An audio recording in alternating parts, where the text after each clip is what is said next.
Why do millennials struggle to rest? And what would it look like if we finally gave ourselves permission to stop? Hey, it's Alex, and welcome back to This is Fine, a Millennial Diary. We've arrived at the end of Volume 6, Work, Worth, and the Hustle Myth. And man, it's been quite a ride. We started with this volume by asking what it means to climb a career ladder while crying. And along the way, we've peeled back so many layers of our millennial life. We've talked about the side hustle industrial complex and how every passion got monetized until joy, well, that became labor. We've unpacked what it means to be a millennial boss trying to fix the same systems that broke us.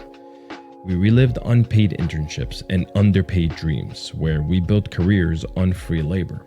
We admitted we sometimes just think, I don't want to work ever. We reminded ourselves that productivity is not a personality. We celebrated quitting with, I quit and I'm not sorry, because walking away is power. We confronted the truth that the office gave us PTSD because workplace trauma is very real. And we laughed through retirement in this economy because sometimes the only way to cope is to joke. And now, well, we're here, the heart of it all, talking about what might be the hardest skill for our generation: resting without guilt. Because you see, for millennials, man, rest feels like a crime. We can't sit still without our brain whispering stuff like, you should be doing something. You see, it's not our fault. We were raised in a world that taught us hustle was holy, that busy meant valuable, that slowing down meant falling behind. Even our childhood downtime had pressure. Remember how summers we were supposed to be productive, read more, learn skills, prep for college. Man, even rest was performance. So when we finally try to stop, our nervous system doesn't know how.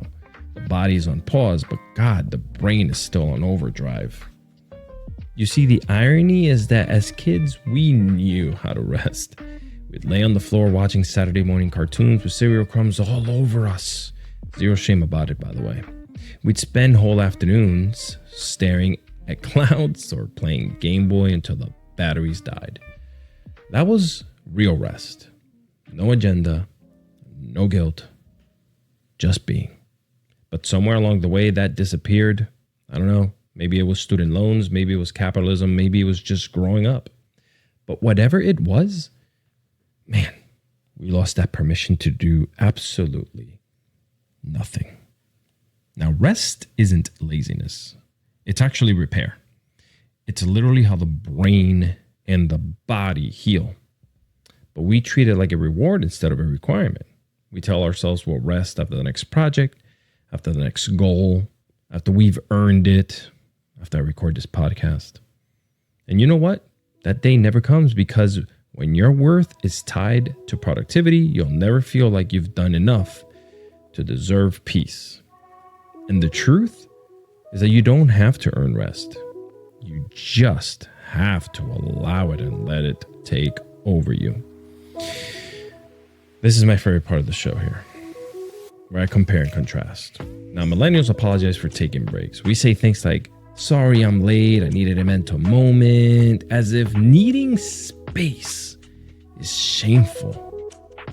But Gen Z, well, they'll log off mid-shift and say, I needed a break. They treat boundaries like survival tools, not luxuries.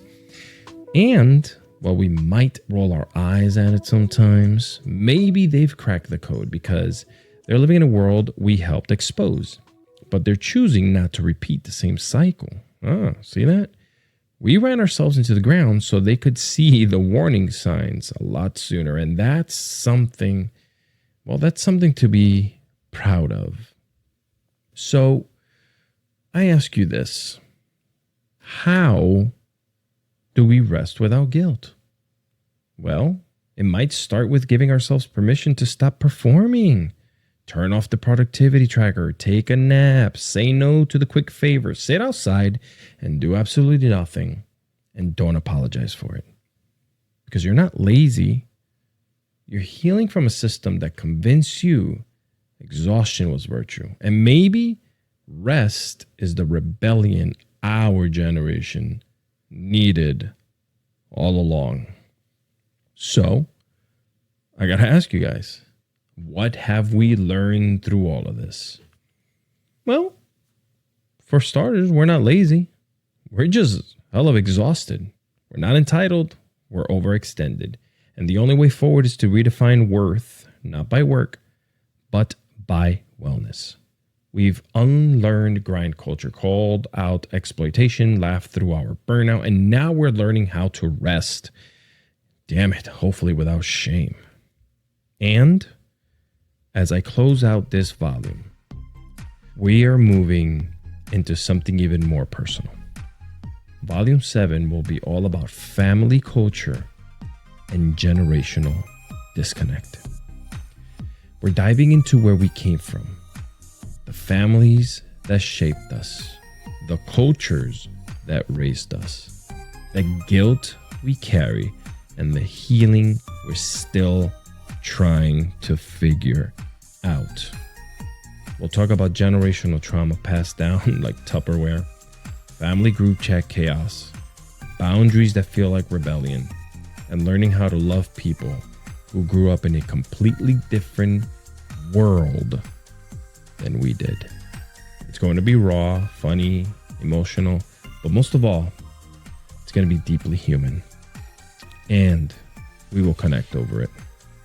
So make sure you're subscribed. Share the episode with someone who's trying to rest without guilt, by the way.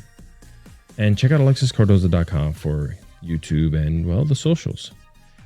Because, hey, you've earned this pause. You've earned this breath. And this, well, it's fine. Goodbye.